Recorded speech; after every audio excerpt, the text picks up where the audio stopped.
Salut le monde, vous êtes au meilleur de votre forme, j'espère. Alors aujourd'hui, je vais vous montrer juste quelques astuces et sans plus tarder, on commence. Comment transférer des fichiers volumineux? WeTransfer. WeTransfer est une plateforme en ligne.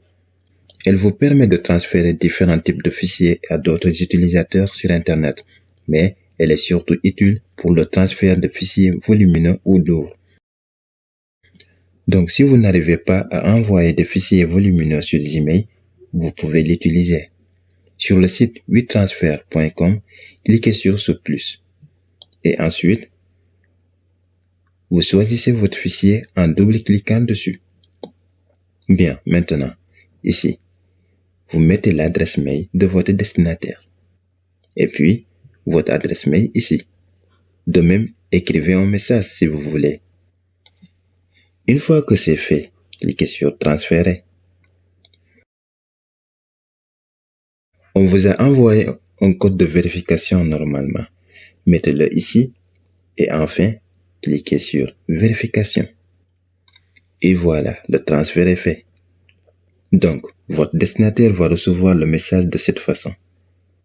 Et voici le message que j'avais écrit.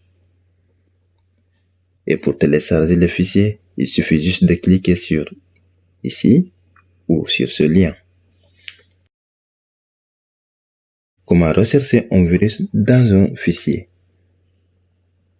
Zoti.org. Zoti recherche un virus dans un fichier qu'on vous a envoyé par mail ou tout fichier qui existe dans votre ordinateur ou téléphone. Cliquez sur Parcourir, double-clic sur le fichier. Et maintenant, laissons l'analyser. Comme vous voyez, aucun virus n'a été trouvé dans ce fichier après une analyse de chaque antivirus qui se trouve ici.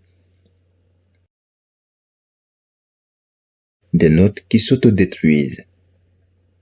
Privnote.com.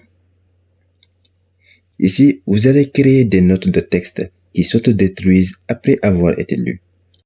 Vous mettez votre note ici et après vous copiez le lien ou l'envoyez par mail.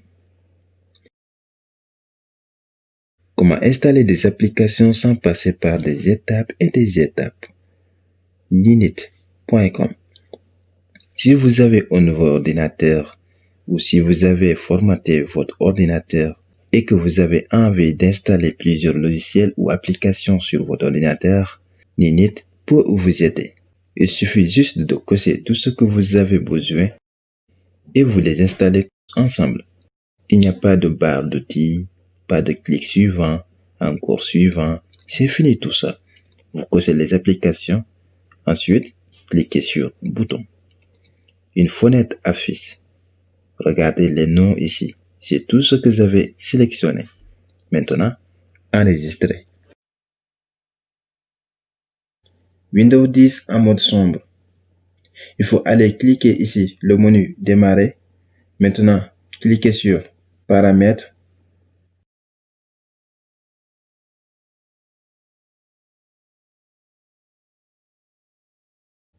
Vous voyez ici Personnalisation. Cliquez dessus. Ici à gauche, cliquez sur Couleur. Choisir votre mode d'activation. Cochez la case sombre. Et regardez le résultat. C'est magnifique, non?